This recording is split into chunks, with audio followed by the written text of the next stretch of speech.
Sejam bem-vindos ao nosso PlanosCast, o podcast que trata sobre questões de gestão para clínicas e hospitais.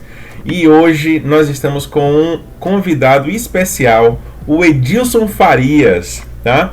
O Edilson, ele é negociador profissional, é mestre em ciências navais pela Escola de Guerra Naval, ele tem MBA em gestão empresarial pela UFRJ, MBA em negociação, mediação e arbitragem pela Faculdade do Senac no Distrito Federal.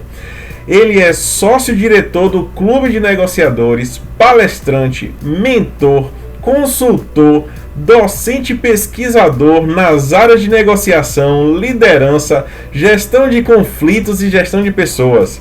Desde 2015 é docente no Centro de Instrução Almirante Newton Braga e ele é coautor do livro Jogada de Mestre, as 48 mais poderosas táticas de negociação. Edilson, seja muito bem-vindo ao nosso PlanosCast. Então, muito obrigado, Thiago. É um prazer estar aqui, prazer tentar dar algum tipo de contribuição e com certeza sair daqui maior do que entrei, né? Que com certeza você tem uma experiência também bastante grande. Então, é um prazer enorme estar aqui. Edilson, você está falando de onde? Eu estou falando aqui de Feira de Santana, na Bahia. Ô, terra boa. Estou falando aqui do Rio de Janeiro.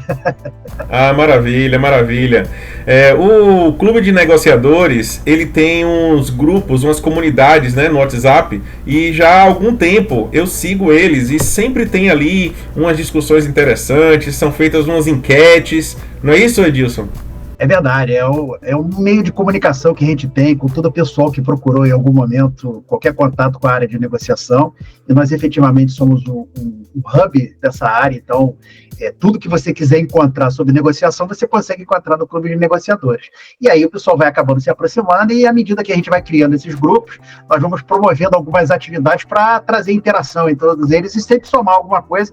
E é interessante como o pessoal tem visões diferentes e a gente consegue, usando algumas técnicas, ir afunilando e chegar num ponto em que acaba ocorrendo um engrandecimento de todos. Então é muito legal. E já entrando já no tópico do nosso podcast hoje, conta pra gente aí, o que é negociação? Cara, assim, a gente pode falar de diversas formas sobre negociação, né? A que eu mais gosto de pensar vamos imaginar assim, vamos tentar fazer vamos fechar os olhos e imaginar algumas imagens, tá? Imagina uma imagem de uma família. Tem ali pai, mãe, filhos, avós, estão sentados ali em torno de uma mesa e estão conversando numa refeição sobre o que vão fazer na férias. Então, o que vão fazer nas férias, né? Então, eles decidiram que vão passar as férias juntos, mas eles estão decidindo ainda para onde vão. Alguns querem ir para a praia, outros querem ficar no campo, outros preferem ficar ali na própria região onde moram e fazer uma programação mais local. E eles estão ali interagindo para tentar chegar a um ponto em comum. Vamos pensar então numa outra imagem, em que tem um grupo de pessoas que trabalha junto e cada um ali tem a intenção de botar um projeto para ir à frente. Eles precisam estruturar para saber qual a prioridade que cada um dos projetos vai ter. Uma outra imagem é um jovem conversando com seu chefe sobre o seu regime de trabalho, né? Ele quer continuar trabalhando em home office e o chefe está querendo que ele trabalhe todos os dias. Se a gente parar para pensar nessas três imagens que eu procurei que cada um de nós tivesse aqui na cabeça, o que tem de comum em todas elas? O que eu te pergunto, Thiago? O que você visualiza de comum nessas três imagens? Todas elas precisam ter ali um jogo de cintura para tentar chegar a um consenso ali no final, né?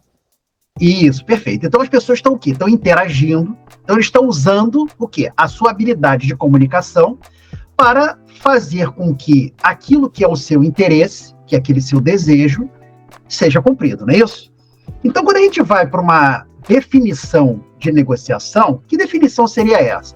Basicamente, a gente tem como, assim, um processo de comunicação interativa entre as partes, que é estabelecido quando dois ou mais elementos, ou duas ou mais partes, interagem para buscar um acordo que atenda a seus interesses. Então perceba que em todos esses casos, seja da família, seja do grupo de trabalho, seja do jovem que está conversando com o seu chefe, eles estão interagindo, porque cada um tem um interesse e eles estão procurando chegar no melhor resultado possível. Isso é um processo de negociação.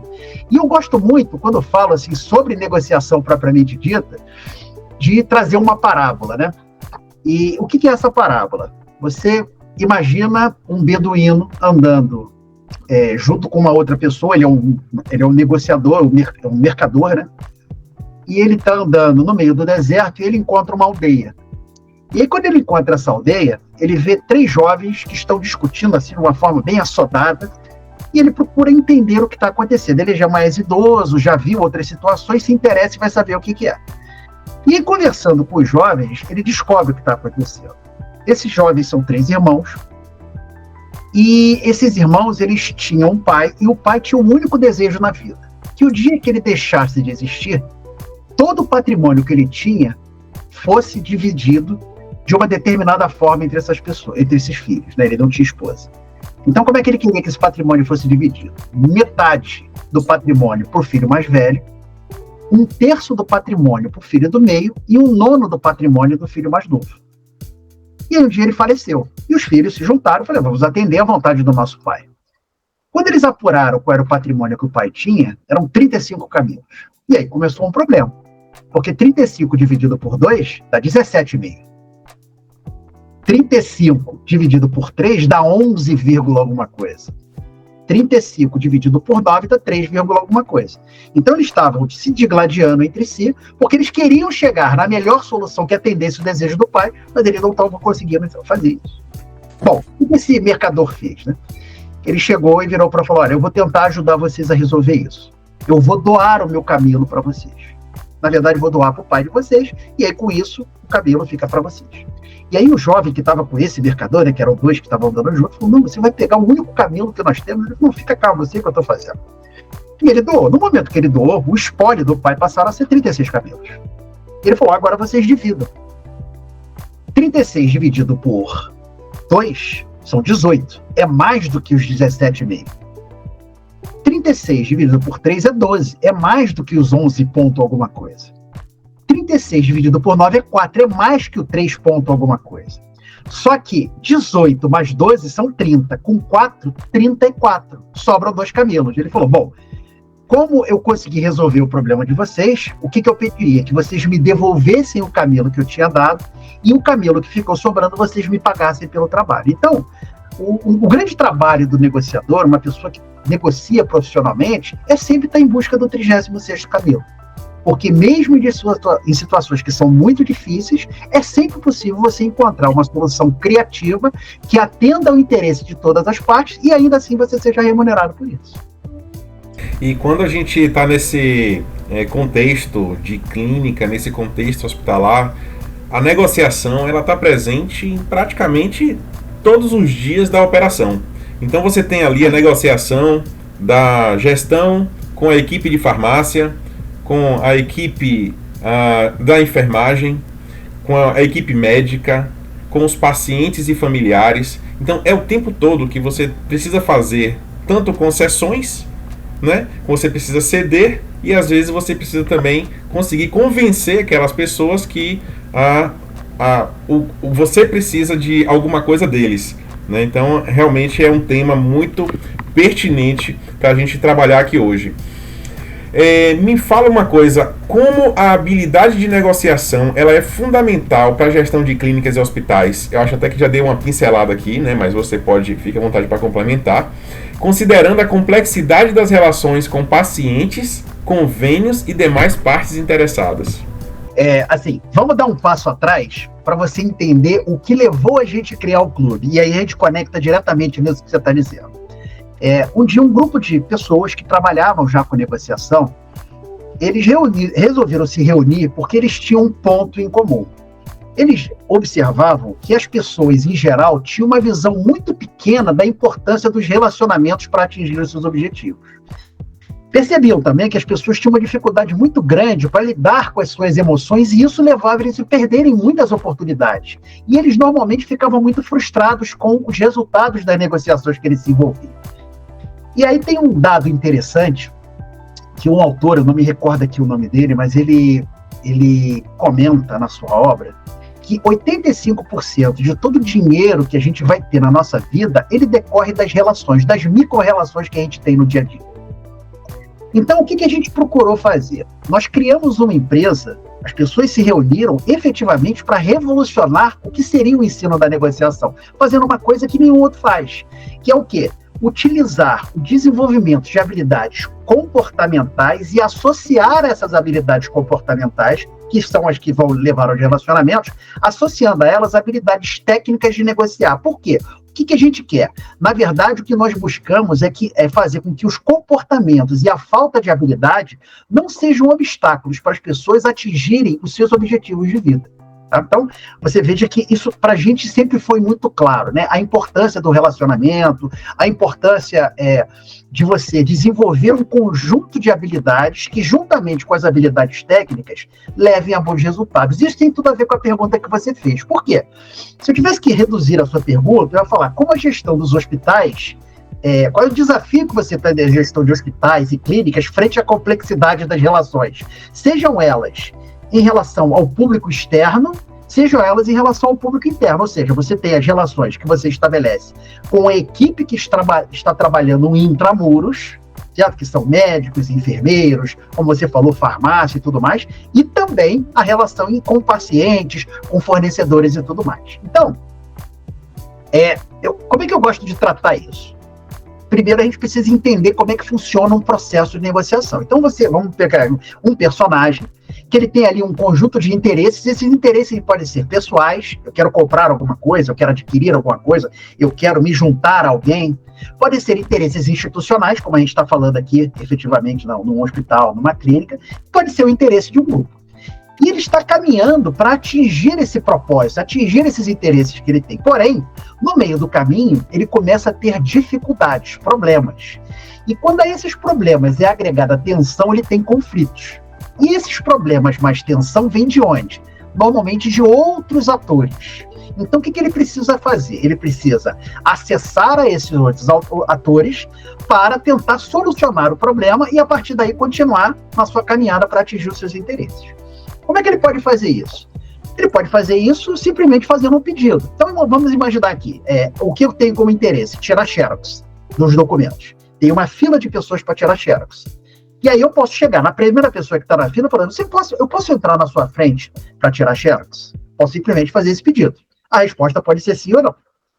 Eu também posso associar a esse pedido um esclarecimento. Então eu chego, por exemplo, para você que está em primeiro lugar da fila, fala, eu estou com uma emergência e preciso desse documento. Você me permite que eu tire xerox na sua frente? Eu posso dar um passo a mais, eu posso tentar lhe persuadir. E o que é o persuadir? É convencer a você a fazer aquilo que eu quero, certo? Então eu posso utilizar técnicas de persuasão para fazer com que você faça aquilo que eu desejo. Mas eu também posso negociar. Negociar, eu posso chegar, por exemplo, para você e falar, olha, eu tenho urgência para fazer essa xerox, então você me permite entrar na frente e eu tiro as xerox e pago as suas? Por exemplo, então estamos fazendo aqui um sistema de trocas. Mas eu também posso impor. Então eu sou o diretor da empresa e eu chego na sua frente e falo, como eu sou o diretor da empresa, eu vou fazer as coisas na sua frente. Ou eu posso pedir a terceiros. Perceba que do pedir até o impor, quando eu estou pedindo, eu estou apostando o quê? No relacionamento. Mas à medida que vou andando para esclarecer, persuadir, negociar e impor, eu estou usando o quê? Poder. E toda vez que eu uso poder, eu prejudico os relacionamentos. Então entender essa dinâmica é importante, por quê? Porque a principal dimensão em uma negociação, e aí responde diretamente a sua pergunta, a principal dimensão que é a dimensão humana. Então é o homem como ser social que interage com outros para obter aquilo que precisa. E a evolução humana faz com que cada vez menos você tenha espaço para usar a força, para usar o seu poder para conseguir alguma coisa e continuar mantendo a relação. E um dado interessante nessa área de negociação é que não é válida aquela lógica das ciências exatas. E o que eu quero dizer com isso? Se eu pegar uma pedra e jogar nesse belo mar de Feira de Santana, nessa bela área de Feira de Santana, num lago em Feira de Santana, o que vai acontecer com essa pedra? Ela vai afundar, né? Vai afundar. Se eu jogar o isopor, ela vai boiar, certo? Se eu resolver estar na borda da piscina, batendo um papo com você, e resolver te jogar dentro d'água, o que vai acontecer? Você pode nadar, você pode afundar, você pode sair da água e me jogar dentro d'água. Ou seja, para cada tipo de relação e para cada tipo de interação tem um resultado possível. Então ele não obedece àquela lógica da ciência exata. Então isso é algo que a gente tem que estar muito atento e impacta diretamente em como as coisas vão acontecer. E por que isso é importante? Aí, complementando a tua pergunta. Quando a gente olha para fora, e aí vamos falar relação com os pacientes, né? Pacientes, parceiros, fornecedores, isso é importante por quê? Porque permite que você forje uma boa relação com eles. E quando você forja essa boa relação com eles, você tem espaço para compreender quais são as necessidades dessas pessoas. E em cima dessas necessidades, você construir acordos e negócios que estejam mais rentáveis, tanto financeiramente quanto a relação entre médico e paciente, entre médico e enfermeiro. E isso leva o quê? Quando você está falando de fora, você está falando com um cliente. Isso leva o quê? A recorrência, porque ele foi bem atendido. Então você compreendeu quais são as necessidades daquela pessoa, colocou para ele quais são as formas mais criativas possíveis de atender aquela necessidade, também atendendo as suas. E dessa forma, tal qual aconteceu lá com os camelos, você acaba tendo uma maior recorrência. Então essa pessoa volta. Quando você olha para dentro, e aí você está falando especificamente na relação dos membros que compõem essa clínica, esse hospital, ele permite que você tenha um melhor endereçamento das questões. Quando existem conflitos, eles são mais facilmente resolvidos. Em um ambiente como esse, o que acontece com a produtividade? Tende a aumentar. Aumentando a produtividade e com a gestão de conflitos seja bem feita, você começa a ter uma coesão maior nas equipes. E você acaba fazendo uma coisa que é cada vez mais importante nos dias atuais: a retenção de talentos. Porque o que acontece? Muitas pessoas se demitem não do trabalho, eles se demitem do chefe ou do ambiente que ele está frequentando. E quando você faz isso, toda vez que você, e aí te falo como empresário, quando você dispensa alguém, o processo para fazer a contratação, fazer o onboard, tudo é um processo custoso que leva tempo e que impacta diretamente nos resultados perante o público externo. Então, a grande importância de você entender a negociação dessa forma, ou seja, que ela vem das relações, da importância das habilidades técnicas, é que a gente mixa tudo isso e a negociação como resultado, fazendo contas, comprando, vendendo, ele é uma das aplicações, mas ela sim é aplicável em todos os momentos de todas as relações. Quais são os principais desafios que os gestores de instituições de saúde eles enfrentam ao negociar contratos com as empresas de seguro e com os convênios médicos e como superá-los? Fazendo tudo isso que a gente falou, tem um ponto que é assim, muito importante. Quando você trabalha mais bem unido, a máquina está mais bem azeitada e você traz mais resultados, o que acontece com você? Você vai passar a estar passos à frente da sua concorrência, certo? Porque tem a clínica que fornece um serviço bacana, em que as pessoas são atendidas e tem sempre um grande sorriso no rosto, você vê que as pessoas estão trabalhando satisfeitas, então isso aumenta a sua recorrência, isso aumenta o seu poder de influência. Quando você vai fazer uma negociação de um contrato, por exemplo, com algum tipo de fornecedor, quais são os desafios? Primeiro, o desafio que você tem é entender que uma negociação decorre de um processo estruturado. Então, esse processo bem estruturado começa com você conhecendo a si mesmo, ao outro e ao mercado. E depende de você coletar uma série de informações que são necessárias para você bem conduzir e aumentar a sua consciência situacional. Uma outra dificuldade que você tem é a complexidade. Então, quando você vai fazer esses contratos, eles são contratos que normalmente têm muita complexidade. E você não domina todas as áreas. Então, o que é fundamental? Que você tenha assessores técnicos muito bem gabaritados para poder te orientar como fazer isso. É fundamental que quem está fechando um contrato como esse conheça não só de negócio, mas conheça profundamente do negócio. Então, não é um estranho. Há algum tempo atrás me perguntaram se eu poderia trabalhar fazendo a negociação de um bem de alto valor e tudo mais, uma mentoria que vieram fazer comigo. Eu falei, cara, eu teria o máximo prazer de fazer isso, mas primeiro eu tenho que conhecer o produto, porque eu conheço de negócio, mas do negócio eu não conheço o suficiente. E aí eu não vou dar o melhor resultado possível. Outro grande desafio que você tem, vamos dizer assim, é a desigualdade de poder. Quando você está fazendo esse tipo de contrato, normalmente você está negociando, e eu imagino que você está falando com gestores de planos de saúde, não é isso? Eles têm muito poder, então tem uma assimetria de poder muito grande. E um dos papéis mais importantes do negociador é ele buscar fontes de poder, não para utilizar e submeter a outra parte à sua vontade, mas para evitar que a outra parte faça isso com você. E aí, algumas das formas que a gente tem é, primeiro, buscar alternativas, ou seja, o que fazer se eu não firmar aquele contrato. Quanto mais forte for essa alternativa, menos dependente da assinatura do contrato você vai ser. Logo, você vai ter mais poder e você vai poder dizer não com mais tranquilidade. Uma outra forma que costuma se buscar são coalizões. Então, você se junta com um grupo, eu sou pequeno, então eu me junto com um grupo de pequenos e passamos a negociar em bloco. Para você ter uma ideia, vamos sair dessa área e vamos levar para um caso concreto. Não é da área de clínicas, mas eu acho que a ideia funciona. Não sei se você assistiu uma série Friends. Você assistiu essa série?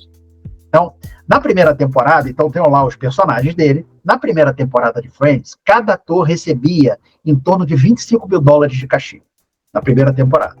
Todo mundo cachê igual, $25 mil. Só que, com o passar do tempo, alguns começaram a se destacar. Jennifer Aniston, principalmente, e o Schindler, né? E aí, o que aconteceu? Na segunda temporada, eles mudaram isso e começaram a variar o cachê entre 25 e 40 mil.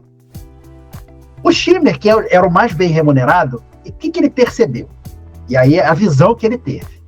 O que acontece nessas séries? Com o passar do tempo, tem personagens que entram e que saem. E, normalmente, são aqueles que causam algum tipo de atrito e tudo mais. E ele percebeu que a série tinha um potencial muito grande para dar certo. Então, o que ele propôs para as pessoas que faziam parte do grupo? A partir de agora, vamos negociar em grupo. Todos receberão a mesma coisa. E perceba que ele era o mais bem remunerado nesse momento. Mas quando ele fez isso, o que aconteceu? Como a série estava fazendo sucesso, estava cada vez mais custoso para quem fazia a série demiti-los. Porque os patrocinadores estavam aportando cada vez mais dinheiro. Resumo da ópera. No final, cada um recebia por episódio $1 milhão. Então você vê o poder da coalizão. E feito por uma pessoa que estava sendo beneficiada lá no início. Mas ele sabia que se acontecesse alguma coisa na frente, podiam tirar ele e colocar outro personagem. Tem várias que isso aconteceu. Você tem um grupo e muda uma pessoa, né? Aquela série Plantão Médico, acontecia isso, né? Então, você vê, as pessoas vão e vêm. Eles montaram um grupo e foram com o grupo do início até o final. E com isso, saíram de $25 mil para $1 milhão por episódio. Então, acho que mostra bem o poder que você tem fazendo uma coalizão. E o outro ponto é, quando você está fazendo uma negociação com alguém que tem mais poder do que você, é importante que você invista na construção do relacionamento. Então, a pergunta é, por que eu sou importante para aquela outra parte? O que eu posso oferecer para ele de benefício? Por que ele faria um acordo comigo? E investir no relacionamento para que o seu peso específico seja cada vez maior. E o seu peso específico sendo cada vez maior, é cada vez para ele mais custoso deixar de atender às suas necessidades, sem que você deixe de atender as dele, entendeu? Show de bola. Já na interação com pacientes, como os profissionais de saúde eles podem utilizar técnicas de negociação para melhorar a comunicação, a satisfação e o engajamento dos pacientes no tratamento? Vamos lá. Tem várias formas, né? Todas elas começam de um ponto, e eu botaria assim. Vamos perguntar ao contrário. Por que a relação com o paciente dá errado? Na sua opinião, por que uma relação com o paciente dá errado? O que dá errado com o paciente? Um não consegue perceber o interesse do outro. Tipo, cada um vai achar que o meu interesse vale menos do que o do outro. Isso. Então, esse é um ponto interessante. Por quê? Você conhece alguém que não trabalha no hospital, que tem como hobby ir ao hospital? Não. Não tem. Então, a pessoa, quando vai lá, ela vai porque ela tem algum problema que ela quer resolver. Isso gera nela um estado de tensão natural. Em hospitais, quando você está falando que tem, às vezes, a pessoa está com um parente internado, esta pessoa não está no seu estado emocional, com o seu estado emocional em equilíbrio. E o profissional que vai lidar com ele, desde a recepção até o médico que vai atender, tem que entender isso. Precisam entender isso. Então, um profissional que trabalha nessas condições é diferente de um profissional que trabalha na Disney, em que as pessoas estão indo para lá com o ânimo de se divertir. Isso é uma coisa muito óbvia pra gente. A minha esposa é médica, né? Isso é uma coisa muito óbvia pra gente, mas nem sempre é óbvio para todo mundo. Que você está lidando com pessoas que estão passando por dificuldades. E você muitas vezes não sabe sequer qual é a dificuldade. Então, quando a gente não está preparado para isso, e a gente não se conhece, a gente pode simplesmente adotar um comportamento que seja prejudicial e que vá fazer com que toda a relação dali para frente seja comprometida. Esses dias eu botei numa rede social o poder do sorriso. Não sei se você chegou a ver, depois eu mando para você. É o quê? São imagens de pessoas, só que essa parte aqui é recortada. Então você não sabe qual a expressão que a pessoa tem. E aí entra por trás um personagem e bota um sorriso. É impressionante como o simples poder de um sorriso muda completamente o ambiente. É impressionante. Depois eu vou te mandar isso. Eu vi a postagem, inclusive muda até o olhar. Isso. Quando você é como se o mesmo olhar que tem, só porque você colocou o sorriso ali, é como se o olhar também mudasse. Exatamente. Então perceba, quando a pessoa chega tensa e ela sente que alguém do outro lado está genuinamente preocupada com ela desarma o outro lado. Quando ela chega falando alto e uma outra pessoa quer saber qual é o seu problema, deixa eu lhe ajudar. Isso muda completamente o ânimo do outro lado. Certo? Mas para isso acontecer, todo profissional que lida com isso precisa de quê? De autoconhecimento. Ele tem que saber quais são aqueles itens, aquelas expressões, aqueles fatos que tiram ele do equilíbrio. Ele precisa conhecer qual o seu perfil para lidar com conflitos.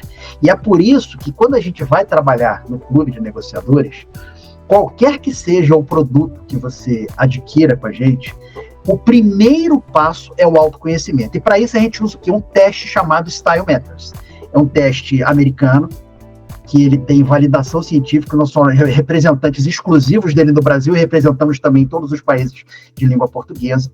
E esse teste, ele identifica qual o seu perfil para lidar com conflitos. Inclusive, você vai botar um QR Code, né, que eu estou oferecendo pelo clube para todas as pessoas que tiverem assistido, e as pessoas vão ler esse QR Code, vão ser levados diretamente, não tem custo nenhum, é gratuito, e vão ser levados diretamente para uma página que elas vão responder algumas perguntas e a partir dali será delineado qual o seu perfil para lidar com conflitos. Falando assim de uma maneira muito rápida, vamos imaginar um eixo ali cartesiano, X e Y, X na horizontal, Y na vertical. O eixo X, que é o horizontal, é a preocupação que se tem, ou o foco que se tem no relacionamento. Quanto mais para a direita, maior o foco. No eixo vertical, é o foco que tem para objetivo. Ou seja, quanto mais para cima possível, mais eu estou voltado para os objetivos.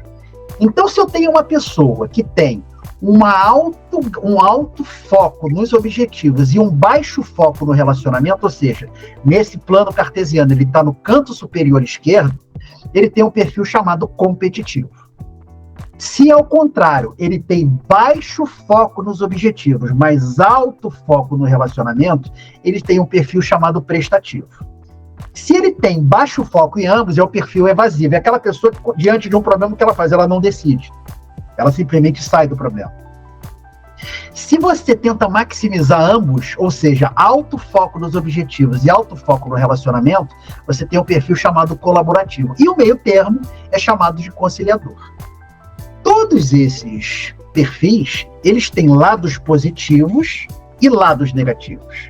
Em determinadas situações, por exemplo, uma emergência, o hospital está pegando fogo. O que eu preciso ser? Extremamente competitivo. Evacue o hospital imediatamente. Eu não dou espaço. Ainda que você fique chateado comigo, mas eu garanto a sua segurança.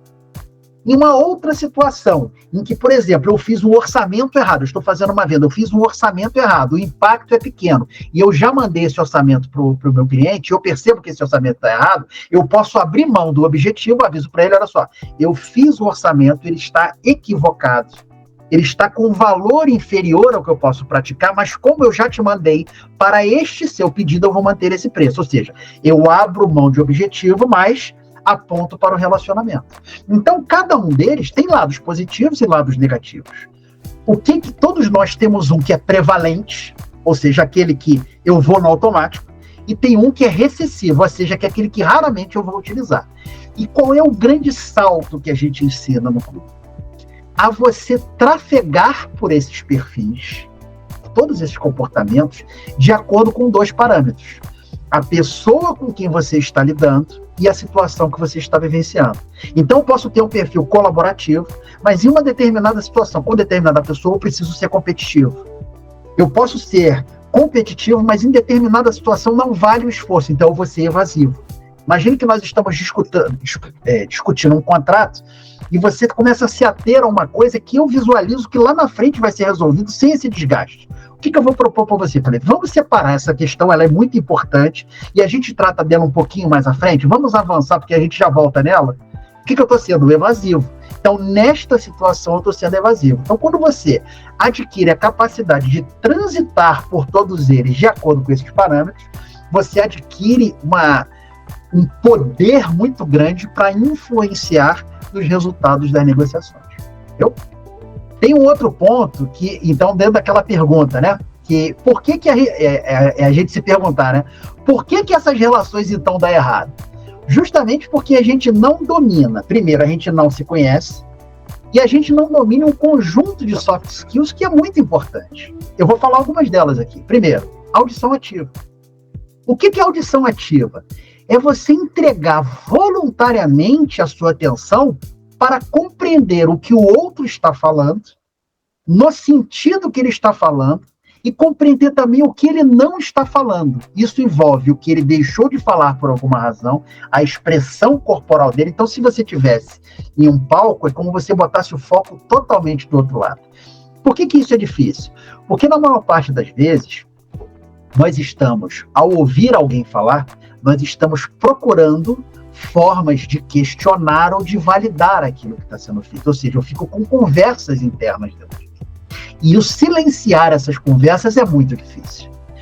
O Suassuna falava, né, que ele tem vários, se você procurar na internet, você vai encontrar vários cursos de oratória, mas nenhum de escutatória. É muito difícil fazer isso. Então, essa é a primeira razão. O segundo é na hora que você vai se manifestar com o outro lado. É a linguagem que você vai utilizar. E é um soft skill que a gente chama de linguagem colaborativa. Ou seja, eu usar o poder na minha linguagem, não deixando que determinados atritos façam com que essa comunicação seja prejudicada. Para você ter uma ideia, tem uma palavrinha de 3 letras que nós usamos com frequência, mas que ela tem um apelido carinhoso, que a gente dá, de partícula esculhambativa. É o mais. Repare como, na grande maioria das vezes, quando você usa o mais após uma afirmação, você vai desqualificar o que foi feito. Gostei muito da sua apresentação, mas... Quer dizer, vem alguma coisa ruim depois. E a mensagem que fica gravada é o após o mais.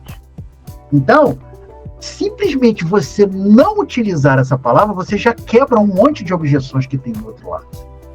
Então, perceba, o uso correto da linguagem, utilizando uma linguagem colaborativa, abre portas para que as pessoas se relacionem.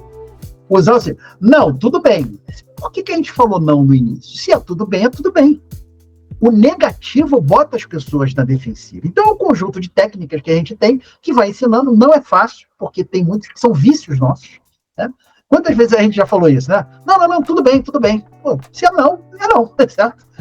Até, às vezes, a própria linguagem corporal também, né? Quando o cara chega e fala assim, ó, eu concordo com você, Ou torce a cara e fala, não está mostrando satisfação.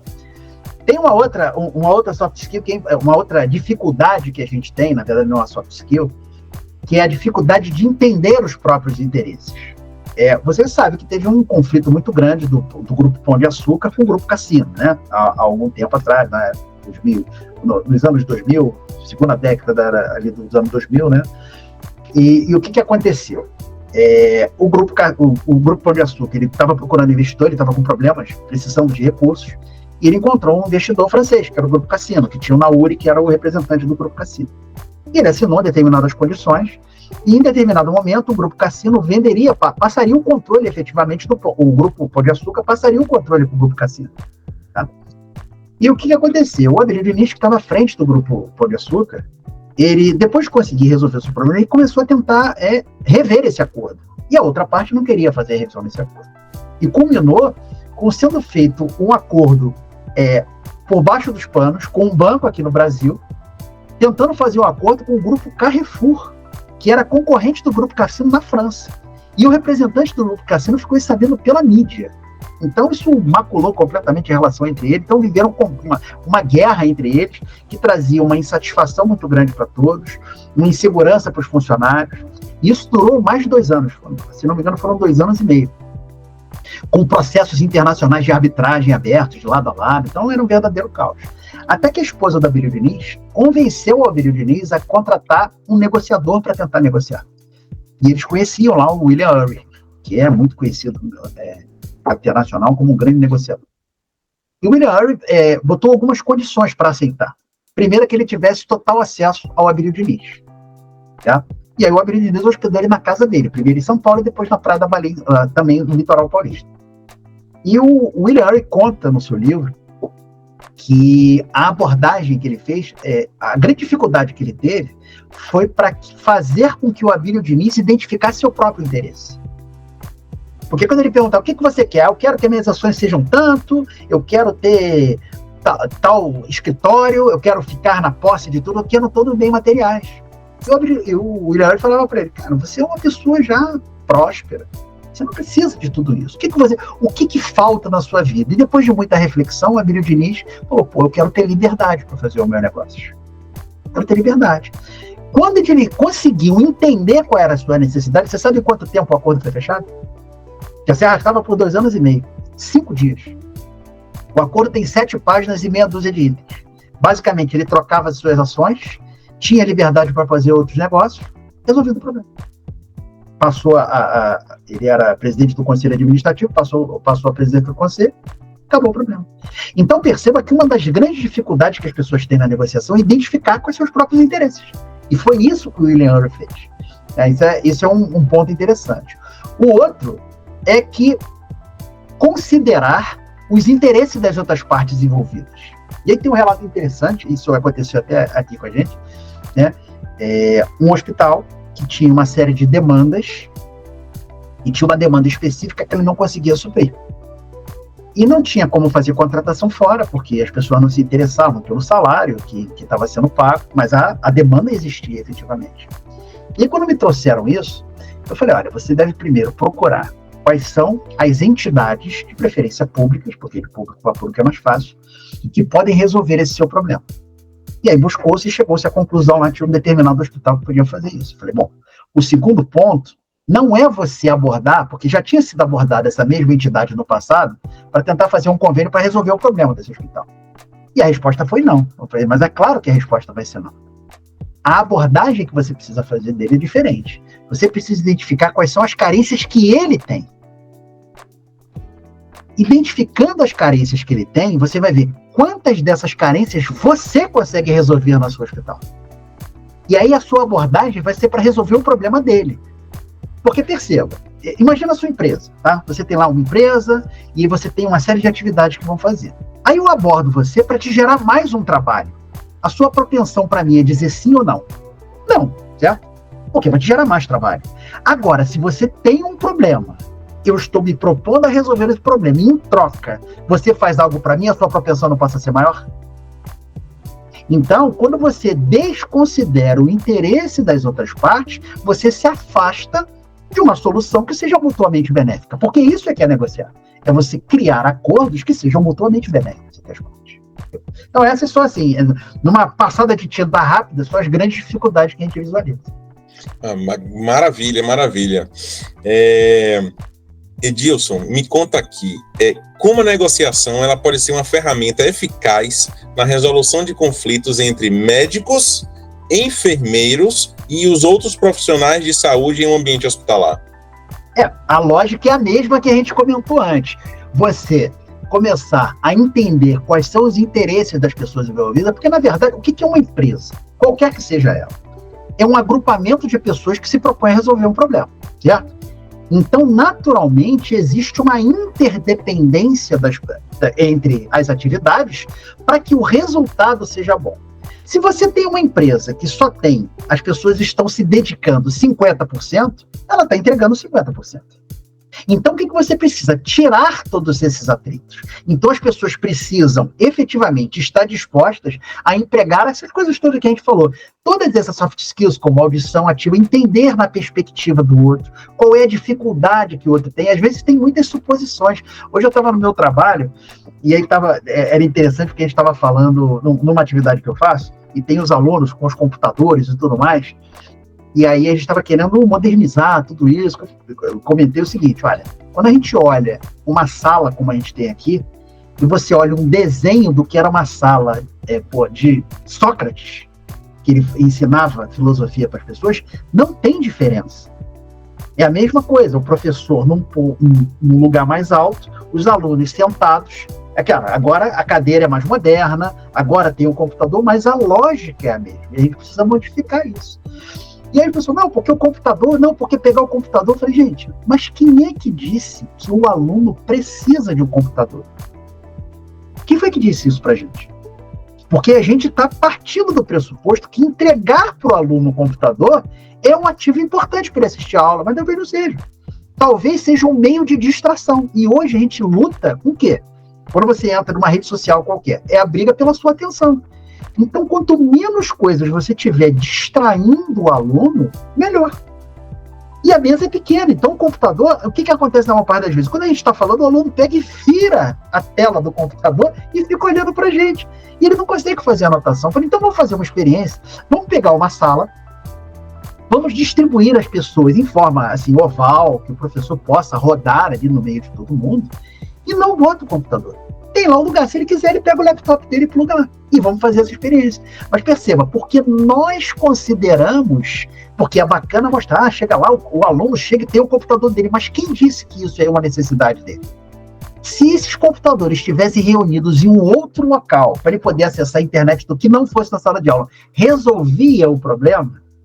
Se resolvia o problema, o que a gente está fazendo? Na verdade, a gente não está buscando qual é o interesse, a gente está pegando só qual é a posição. O que é uma posição? Tecnicamente dizendo, é uma solução pré-concebida para um problema. Imagine o seguinte, você mora em Feira de Santana, certo? Está lá em Feira de Santana, e beleza, e aí você arrumou um trabalho, uma determinada atividade numa cidade próxima, certo? Que fica ali a 50 quilômetros. E aí você chega, bom, para ir para esse lugar eu preciso comprar um carro, certo? Quando você diz que vai comprar um carro, existe outra solução possível que não seja comprar o carro? Existe. Não existe. Não existe. Assim, todas as soluções passarão pela compra do carro. Você pode variar o carro, certo? Mas se você determinou que, tenho que comprar um carro, qualquer coisa que não seja comprar um carro não será solução para você.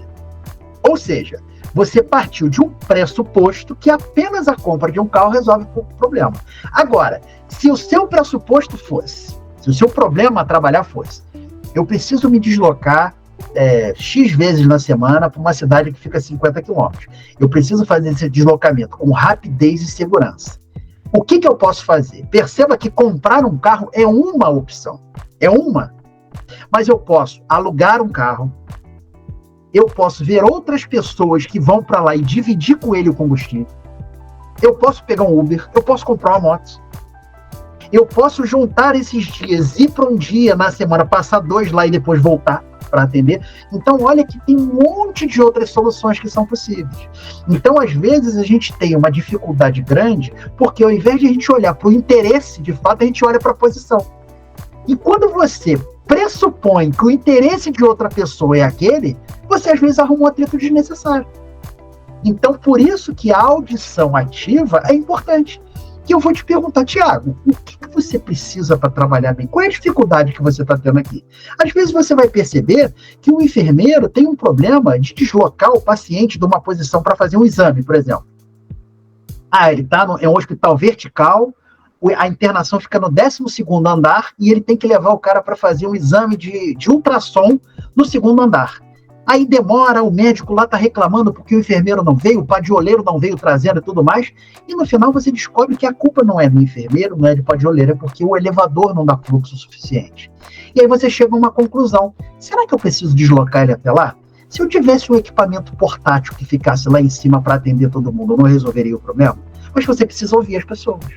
Então, quando as pessoas se sentem ouvidas, elas se sentem consideradas, e em esse sentido consideradas, naturalmente elas tendem a colaborar. E você forma uma equipe mais fácil, entendeu? Show de bola. Me diz uma coisa, como as técnicas de negociação, elas podem ser aplicadas na negociação de contratos de serviços com terceirizados? Exemplo, limpeza, segurança, manutenção. Tem várias formas de você fazer isso, né? A primeira delas é o seguinte: primeiro, a habilidade da negociação ajuda em absolutamente tudo. Primeiro, você aprende como se planejar adequadamente. O que tem a ver com você se planejar adequadamente? Você estabelecer corretamente qual é a sua demanda. Você levantar as informações que são necessárias para você adquirir consciência situacional para sentar com alguém para negociar. Você mobilizar os recursos que serão necessários para você fazer essa negociação. E tudo isso é processo de negociação. Tudo isso é um esquema que nós fazemos, que é processo de negociação com diversas fases.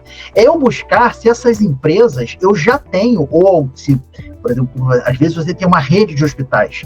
Nós já temos algum histórico de relacionamento, não nessa unidade, mas em outras unidades com essa empresa, que façam com que isso me facilite na negociação. Então, perceba, tudo isso, que tipo de informações eu preciso? Qual o perfil da pessoa com quem eu vou negociar? Então, entender sobre esse aspecto de como negociar ajuda muito nisso. Outra coisa é o desenvolvimento das soft skills facilitam você realizar o contato e te facilita o desenvolvimento da confiança, que vai ser fundamental. Porque o que eu posso garantir para você? Principalmente com contratos de longa duração, a administração pública faz contratos, salvo engano, no máximo de 5 anos. Eles têm que ser renovados. Mas na administração particular, não. Você pode fazer contratos com uma vigência muito maior. Eu duvido que você consiga, hoje, fazer um contrato que abarque todas as variações que vão acontecer daqui a 5 anos. Eu duvido. Se tem dúvida, olha o que aconteceu com a pandemia. Olha quantos contratos existiam em diversos tipos de negócio que tiveram que simplesmente ser revistos porque apareceu um fato interveniente. Um fato superveniente que mudou completamente a relação das partes. Então, um dos pontos muito importantes é que você, independentemente de ter muito poder nessa negociação, você não pode espremer o outro lado. Porque ele pode até assinar um contrato com você premido por uma situação, por exemplo, de falta de recursos, que o seu contrato é muito importante para ele. Porém, na primeira oportunidade que ele tiver, ele vai tirar essa diferença. Então, um contrato, ele é uma oportunidade de você começar a criar um relacionamento. Porque quando você cria um bom relacionamento entre essas partes, qualquer variação do futuro, vão sentar novamente já com o bom relacionamento criado e vão resolver da melhor forma possível.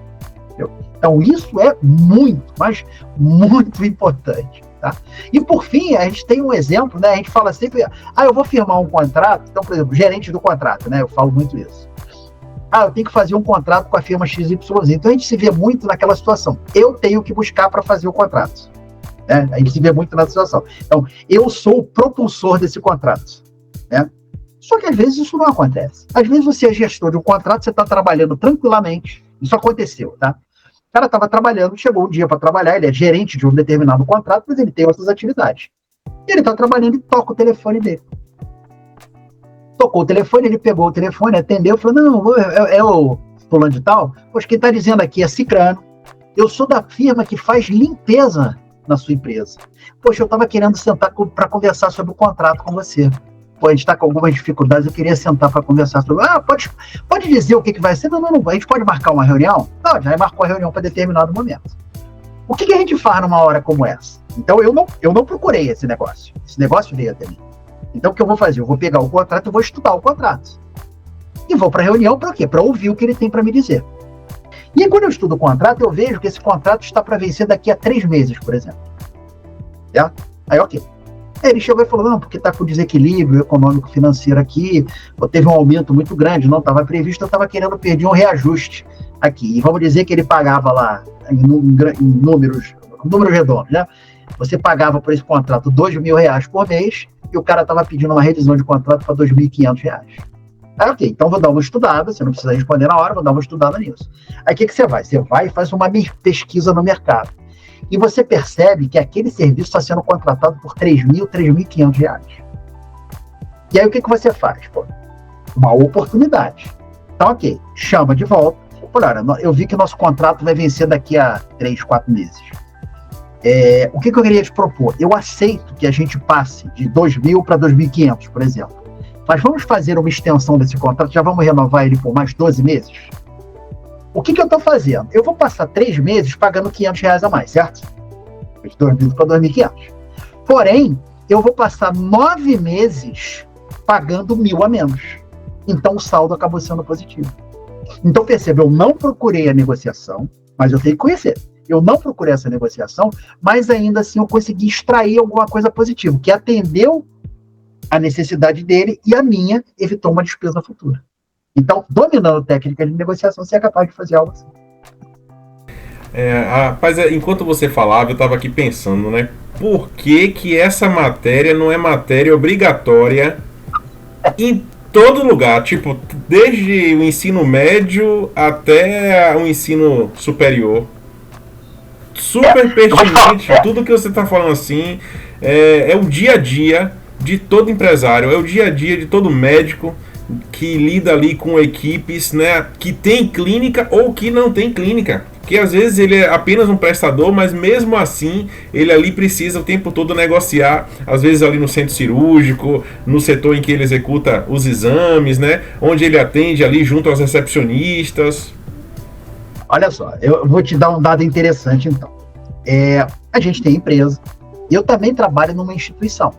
E nessa instituição, pessoas passam por mim, assim, porque é um requisito de carreira. Ele tem que fazer um determinado curso para progredir na carreira.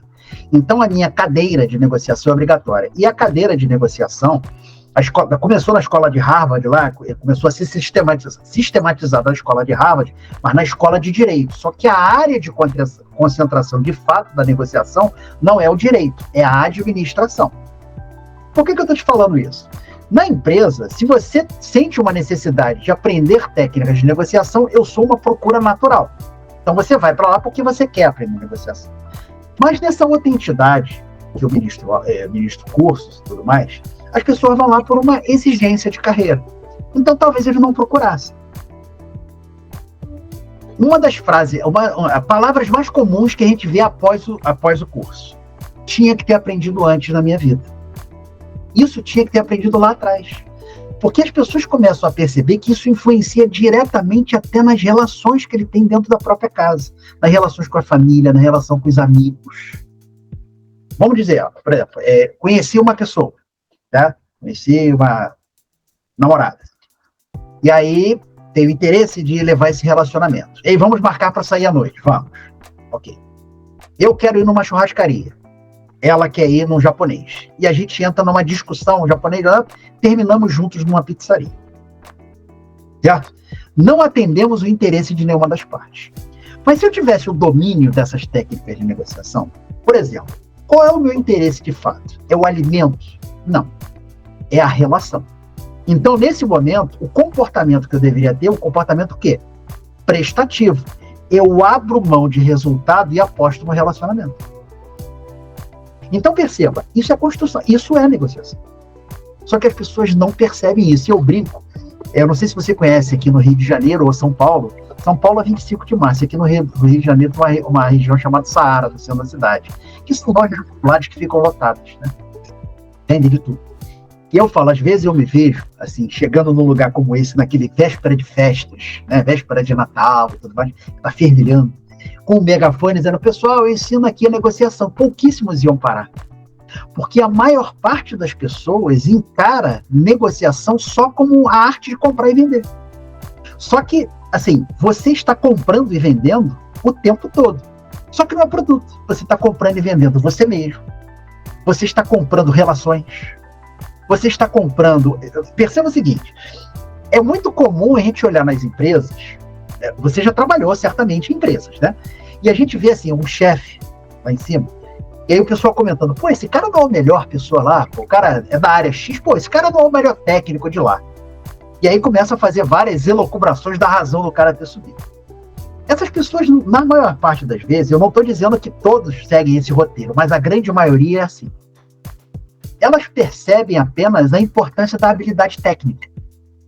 Só que à medida que você progride na sua vida, que você sobe na sua cadeia hierárquica, as habilidades técnicas, elas são importantes, mas elas não são as mais relevantes. São mais importantes as habilidades comportamentais. Por quê? Porque são elas que vão te permitir conectar com outras pessoas para você atingir os objetivos institucionais. São elas que vão permitir ouvir a galera que está embaixo para entender quais são as necessidades e montar alguma coisa para fazer aquele time jogar melhor. Então, não por acaso as pessoas são contratadas por habilidades técnicas, porque é fácil dividir. Pô, o cara é programador, o cara fazer um programa, né? É fácil dividir isso. Agora, são demitidas pelas habilidades comportamentais. E uma pesquisa que foi feita no ano passado, pela Michael Page, mostrava que 90% das pessoas são demitidas, 93% das pessoas são demitidas pelas habilidades comportamentais. E mais de 60% das empresas diz que não tem capacidade de desenvolver essas habilidades comportamentais no seu pessoal. Então é por isso que a gente tem produtos que são aplicáveis às empresas. Para que as pessoas, os times possam desenvolver as suas habilidades comportamentais para, de posse de habilidades comportamentais bem desenvolvidas, receber o conhecimento técnico para ter os melhores resultados possíveis na negociação. Entendeu? A gente já está chegando aqui já ao final do nosso bate-papo, né? E a gente costuma sempre pedir ao pessoal assim que deixe uma frase, né? Uma frase que possa estimular os nossos ouvintes, né? Inspirar os nossos ouvintes. Você poderia deixar algo que pudesse nos inspirar, além de tudo do que você já falou hoje aqui, mas uma frase assim que você poderia, um pensamento que você poderia deixar para o pessoal? Negociar é a arte de ampliar as possibilidades e melhorar os relacionamentos. Por que eu gosto disso, dessa frase? Porque ela é aplicável à vida. Não é só a negociação, não é só comprar e vender. Quando você amplia as possibilidades e melhora os relacionamentos, você naturalmente tem os melhores resultados possíveis. Muito bem. Ô Edilson, vocês no Clube de Negociadores, vocês estão promovendo aí um curso sobre negociação. Fala um pouquinho pra gente como que é esse curso. Esse curso ele surgiu exatamente daquilo que a gente comentou, né? A gente percebe que as pessoas são contratadas por suas habilidades técnicas, mas são demitidas por suas falta de habilidades sociais, né? Nem sempre o melhor técnico é aquele que mais cresce, né? A gente viu isso. E isso se conecta diretamente com a razão da nossa criação. Então, o que a gente montou? A gente montou um produto, que é um produto que você tem um acompanhamento exclusivo nosso. Então, ele é composto de material que está na nossa plataforma, já gravado, conteúdos que já estão gravados. São mais de 25 habilidades distintas que são desenvolvidas lá dentro, com aulas já gravadas. E a cada 15 dias a gente tem um encontro síncrono, assim como nós estamos fazendo, em que nós repassamos parte do conteúdo que foi dito que seria cobrado, que seria apresentado naquele período, e traz uma dinâmica, porque a gente também acredita que a melhor forma de aprender é fazendo. Você aprende a teoria, mas você tem que meter a mão na massa. Então a gente traz as pessoas para encontros ciclos, encontros de 2 horas, em que a gente repassa alguma coisa e dá uma atividade. Quando a gente está na parte técnica, são negociações que ele tem que fazer. Então são personagens que vão receber um papel determinado específico, vão estudar e vão negociar um com o outro. Quando a gente está na parte ainda das habilidades comportamentais, são dinâmicas para ressaltar a importância daquelas habilidades. Então é um curso muito bacana. A primeira aula dele, a aula inaugural, vai ser no dia 23 de maio, tá? E o curso efetivamente começa no iniciozinho de junho. Eu recomendo muitíssimo às pessoas que querem. Nós estamos para o pessoal que vier a partir daqui desse evento que a gente está fazendo, né, desse podcast, a gente tem condições de oferecer condições especiais, e é um curso que, assim, eu não posso dizer para você, eu seria leviano se falasse, é o melhor curso que existe, por uma razão simples, eu não fiz todos, mas dos vários cursos que eu já fiz bastante, até quando você falou lá no início, você comentou de algumas coisas que eu fiz nessa área, que denotam aí muito da idade que a gente tem, e sem dúvida esse é o melhor. Sem dúvida, esse é o melhor. Eu não posso garantir que é o melhor que existe no mercado, porque eu não fiz todos.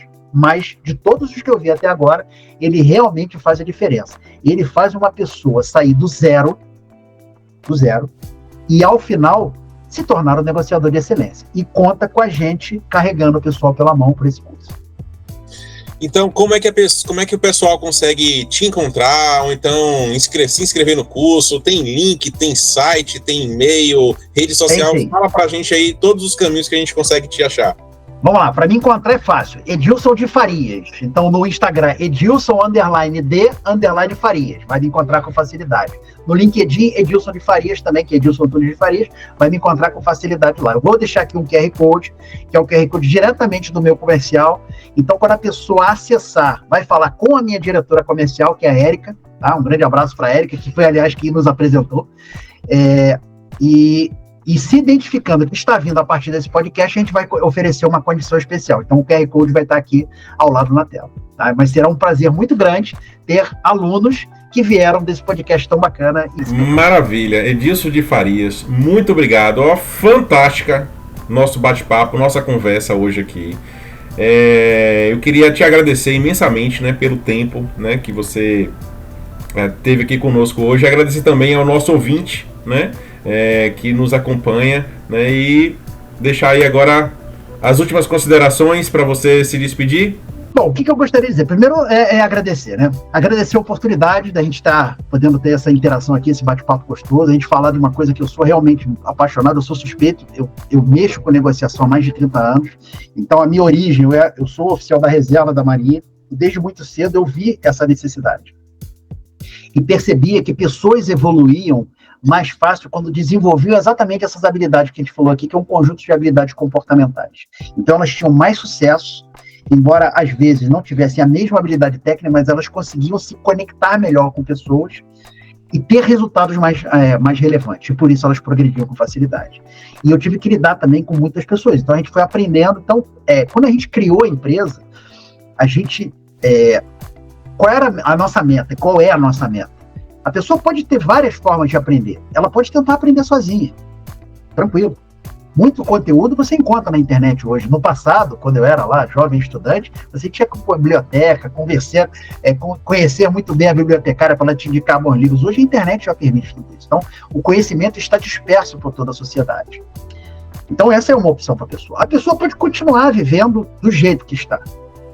Mas se ela quer efetivamente ter os melhores resultados na sua vida pessoal e na sua vida profissional, a sugestão é efetivamente se juntar àqueles que podem fazer com que ela cresça. Tá? E nós criamos uma empresa exatamente voltada para isso. Então é um prazer enorme estar aqui falando com você, falando um pouco desse tema que eu gosto tanto e principalmente dessa empresa que a gente tem tanto carinho e que a gente leva tão a sério a ponto de os nossos maiores promotores não serem as redes sociais, mas serem as pessoas que passaram aqui pra gente.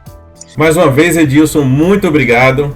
E pelo pouco que a gente escutou, mas pelo muito que a gente aprendeu hoje, desejo a você muito sucesso no curso. Espero também que o pessoal que está nos escutando aqui possam se inscrever no curso, que com certeza já deu para sentir, já deu para perceber aí o que é que a gente vai encontrar aí nesse curso, que na minha opinião já conquistou e espero que aí os ouvintes também se interessem para se inscrever. Então, pessoal, desejo a vocês um grande abraço e a gente se vê no próximo episódio.